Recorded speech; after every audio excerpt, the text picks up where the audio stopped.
तो चलिए आज नजर डालते हैं Dalmia Bharat sugar and industries limited पर और इसके फंडामेंटल्स को समझने की कोशिश करते हैं। देखते हैं कि इस कंपनी में आखिर ऐसा क्या खास है। हम इस पूरी पड़ताल को 5 हिस्सों में देखेंगे, जिससे हमें कंपनी की असली ताकत और संभावनाओं का अंदाजा लग जाएगा। तो सबसे पहले शुरुआत करते हैं कंपनी के परिचय से। आखिर ये कंपनी है क्या और करती क्या है? तो कंपनी पैसा कैसे कमाती है?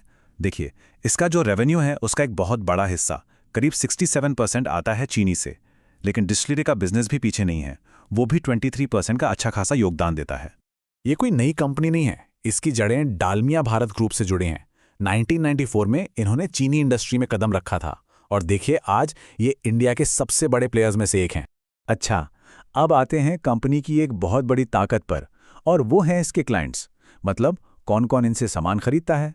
जरा नाम देखिए, कोका कोला, पेप्सिको, मॉन्डेलेज, वॉलमार्ट तक, ये सब इनके क्लाइंट हैं।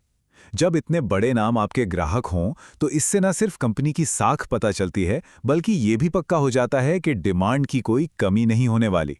तो क्या ये सिर्फ भारत में ही बेचते हैं? नहीं, 80% बिजनेस तो घरेलू बाजार से ही आता है, जो कि इनका मेन गढ़ है। लेकिन 20% माल ये विदेशों में भी भेजते हैं, जैसे एशिया, मिडिल ईस्ट और अफ्रीका में। ठीक है, आज की तारीख में तो कंपनी मजबूत दिख रही है, लेकिन इन इन्वेस्टर हमेशा भविष्य की तरफ देखता है। तो सवाल यह है कि कंपनी आगे के लिए क्या कर रही है। चलिए इनके फ्यूचर प्लान्स पर नजर डालते हैं। तो ये कंपनी चुप नहीं बैठी है, ये बड़े पैमाने पर अपनी कैपेसिटी बढ़ा रही है। जवाहरपुर में डिस्टिलरी की कैपेसिटी को दुगने से भी ज्यादा कर रहे हैं। निगोही में तो एक बिल्कुल नई डिस्टिलरी लगा रहे हैं जो सितंबर 2024 तक चालू हो जाएगी, और रामगढ़ में अपनी शुगर यूनिट को भी और बड़ा कर रहे हैं। साफ है, कंपनी ग्रोथ मोड में है। अब आता है सबसे जरूरी हिस्सा। किसी भी कंपनी की असली कहानी उसके नंबर बताते हैं। तो चलिए इसके फाइनेंशियल्स को जरा बारीकी से परखते हैं।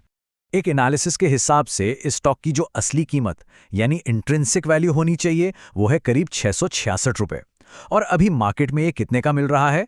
लगभग 376 रुपए का। मतलब ये स्टॉक अपनी असली कीमत से काफी नीचे ट्रेड कर रहा है, जो कि एक बहुत बड़ा पॉजिटिव साइन हो सकता है।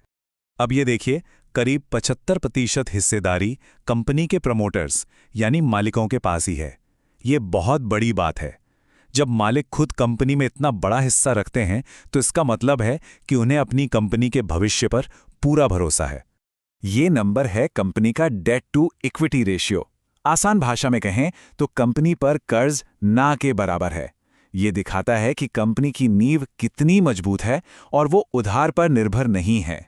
अब एक और दिलचस्प बात देखिए, डालमिया शुगर का पी रेशियो है 9, जबकि इसी इंडस्ट्री की दूसरी कंपनियों का एवरेज पी है 13.2। इसका सीधा मतलब है कि ये स्टॉक अपनी इंडस्ट्री की बाकी कंपनियों के मुकाबले सस्ता नजर आ रहा है। अगर हम बाकी नंबर्स पर भी एक नजर डालें तो तस्वीर और भी साफ हो जाती है। मार्केट कैप 3000 करोड़ से ज्यादा का है, रिटर्न ऑन इक्विटी भी 12.4% का अच्छा है, डिविडेंड भी देती है कंपनी, और सबसे जरूरी बात, प्रमोटर्स ने अपने एक भी शेयर को गिरवी नहीं रखा है। सब कुछ काफी पॉजिटिव दिख रहा है।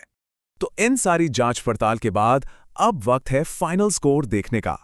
तो ये रही हमारी इन्वेस्टमेंट चेकलिस्ट। क्या मौजूदा कीमत असली कीमत से कम है? हाँ।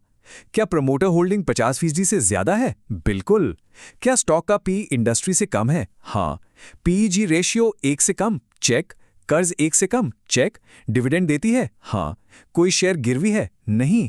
तो हर पैमाने पर यह कंपनी पास होती दिख रही है। तो कुल मिला के कहानी क्या है?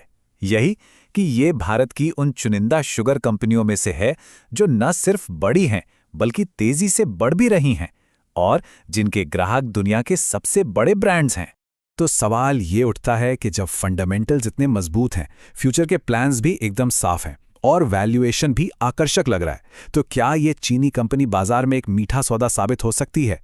ये एक ऐसा सवाल है जिस पर विचार किया जा सकता है।